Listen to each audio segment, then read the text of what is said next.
Hi guys, good morning. Ito, nag-transfer kami ng kamuting baging. Ayan, pula ang kulay niya, sweet potato. Habang medyo basa pang lupa at mamaya ay uulan, buhay na buhay to agad. O, diba? Ito naman guys, ang pure green leaves na kamuti. Ayan.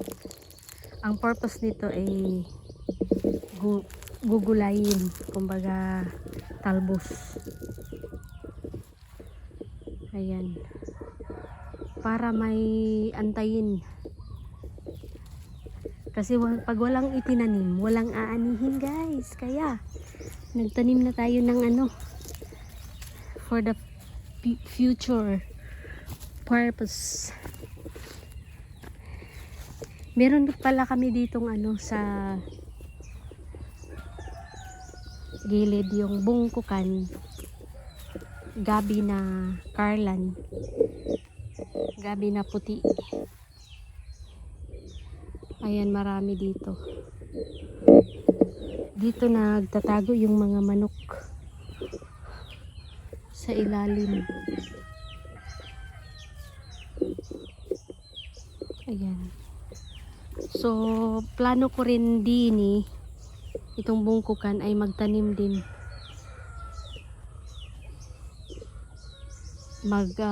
Transfer ng mga ilang puno doon sa kabila. Ayan guys. Yung saging namin ay may bunga na, ay may aantayin na. Ayan.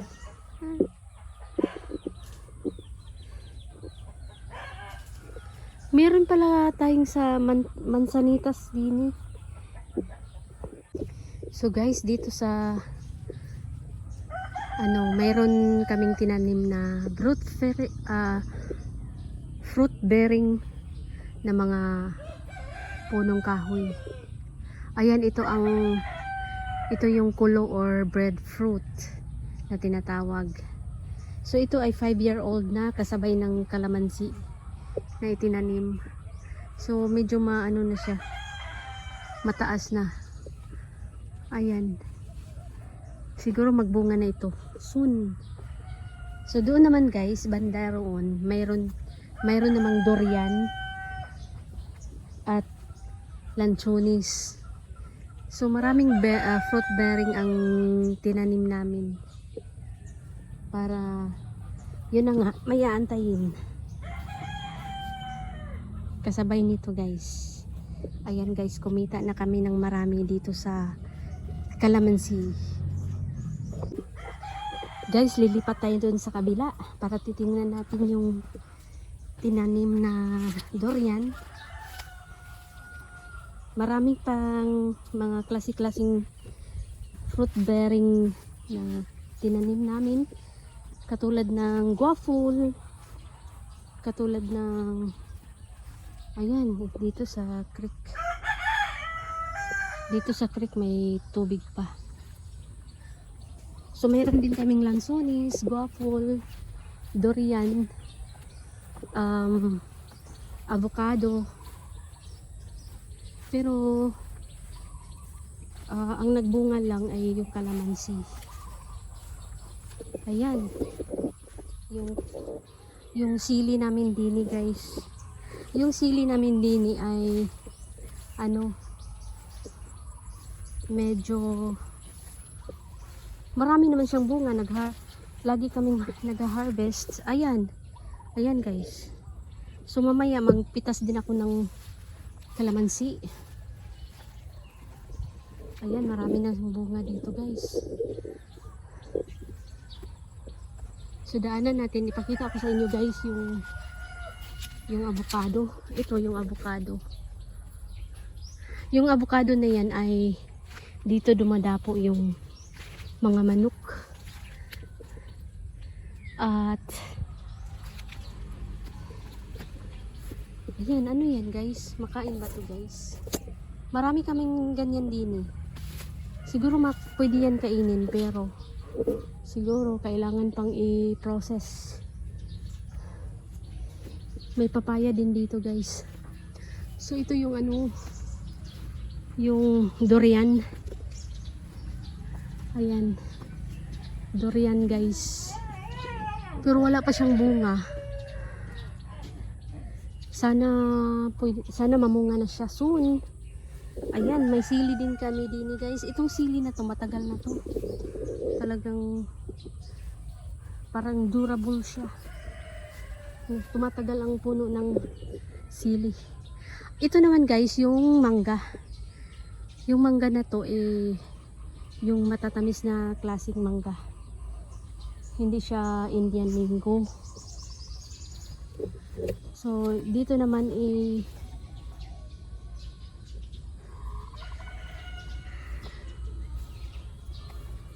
durian. Ito yung doon yung lansones. Ito yung durian. Tingnan natin yung puno ng, ayan, meron pa. Ayan, mangga. Kasama rin yan guys. Kasama yan sa ano namin. Kasama yan sa nabili namin 5 years ago na itinanim. So dito sa looban guys, mayroong makikitang bayabas. Ibang klase din yan. Ayan, pula. Pula yung mga dahon niya. Ay, mayroon din kaming tinanim din na ginawa naming bakod na malunggay. Mayroon na siyang dahon, oh. Ayan. So yun ang mga klase-klaseng tanim din. At meron din kami din doon na ano, pomegranate. Kaso lang natumba siya sa bagyo. Sana nagbunga na yan. Lagi na yan may bunga. Kaso nga lang may maraming ano, insekto. Kaya hindi siya nagtutuloy-tuloy yung bunga na maganda. Namamatay agad. So daming, so ito yung sakit ng kalamansi ngayon guys, oh. Pero hindi naman sa lahat ng bunga na may ganyan. Ayan, plano kong mamaya magpitas ng kalamansi para merong maibenta guys. Ayan.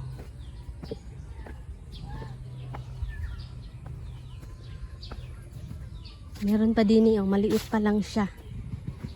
Fruit bearing din to. Ano yun?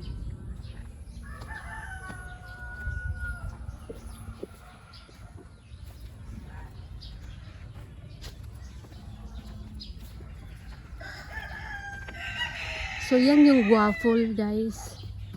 Guafol. Ayang mangga na yan, kasama pa yan sa ano, mga magandang klaseng mangga na tinanim. Ayan yung magkapatid na manok na sisiw. Palagay ko ano to, lalaki yung isa, babae yung isa. Dito sa unahan guys, mayroon din dito. Puntahan natin guys.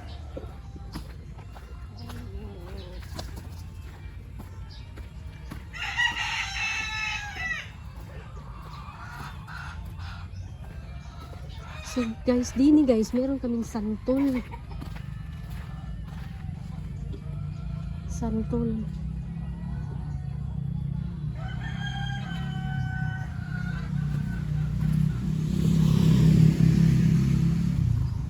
Maraming mangga.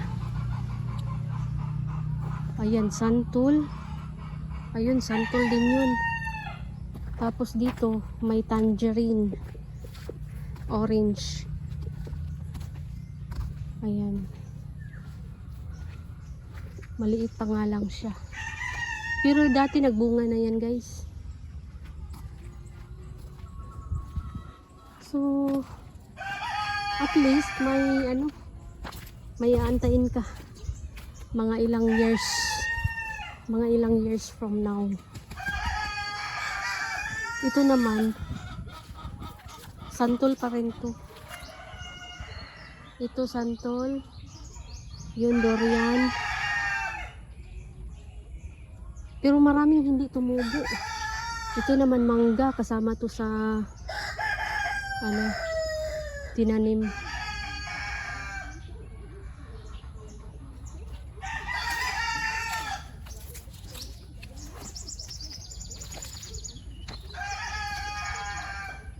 Ayan, may dahon na yung tinanim na malunggay along the bakod.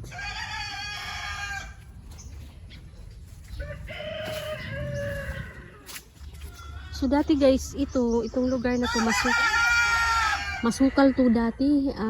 Marami ditong yung anahaw. Ayan maraming anahaw dito guys.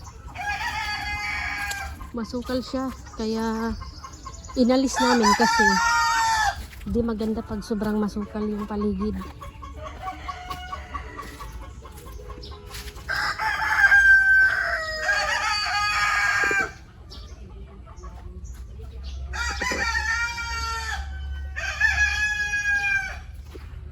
Ipakita ako sa inyo guys yung tinanim namin na hi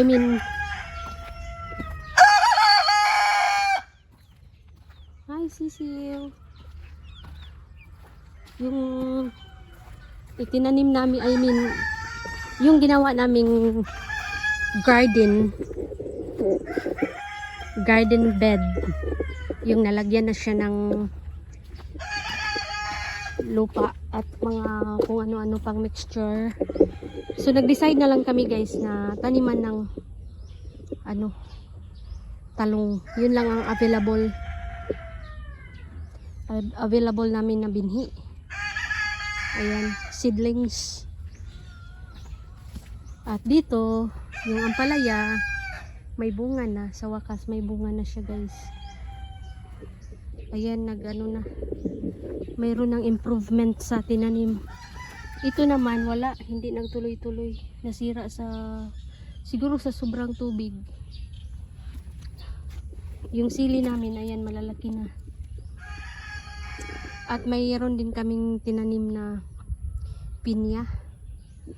3 piraso lang naman. Pero matamis yan na klaseng pinya. Ayan guys. Ganda na ng tanim namin yung ampalaya. So, by the next, siguro bukas or mamayang hapon, dyan naman i-cultivate namin. At plano naming taniman ng sili. Doon sa kabila guys, meron din naman kaming tinanim na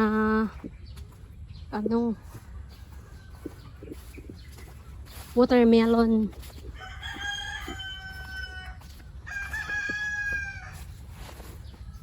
So yung watermelon, kahapon lang ito tinanim. 1, 2, 3, 4, 5, 6, 7, 8, 9, 10. 13 na tracing hukay, tapos meron siyang tigta 3 bawat puno. Ayan, meron ding fruit bearing dyan, yung buungon. Ayan, buungon naman dyan.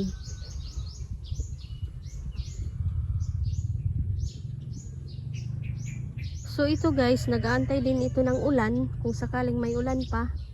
Kung wala naman didiligan. Kaya naglagay na kami ng gripo din sa gilid para hindi na masyadong malayo yung magbubuhat ka ng balde ng tubig. Ayan, may gripo na yan dyan sa gilid. So yung mga binhi pala ng kamuti dito puro to kamuti guys, kaso lang gusto na naming alisin yun kasi masukal na masyado. Delikado sa alam nyo na guys. Ayan. O diba? Kasi ang ano guys, yung garden bed na to, yung tinaniman, sa ilalim na niyan nilalagyan namin ng mga dahon-dahon ng mga punong kahoy tsaka mga damo. Tapos saka nilagyan ng ipot at lupa sa ibabaw. So ibig sabihin guys, kailangan pa ring magiging ano na, kailangan na diligan yung mga dahon sa ilalim para malata siya at maging abono. So ang kagandahan dito na tinaniman na ng talong para mayroon kang dahilan bakit diligan mo siya. So may purpose siya dahil doon sa mga dahon sa ilalim na kailangan pang malata. So itong saging na to guys, yung saging na yan ay ano yan, green na matamis. Ayan, nakakain na kami niyan. Katulad nung isa yung may bunga na. Ayan, green na matamis yan pag lumaki. So ito, since may mga saha na siya, ililipat na lang transplant mamaya. Kasi habang basa pa yung lupa. So keep busy lang yun guys. Pag nandito ka sa bukid, hindi puro mag-aantay sa wala. Kailangan may gagawin ka talaga. As in, may gagawin ka.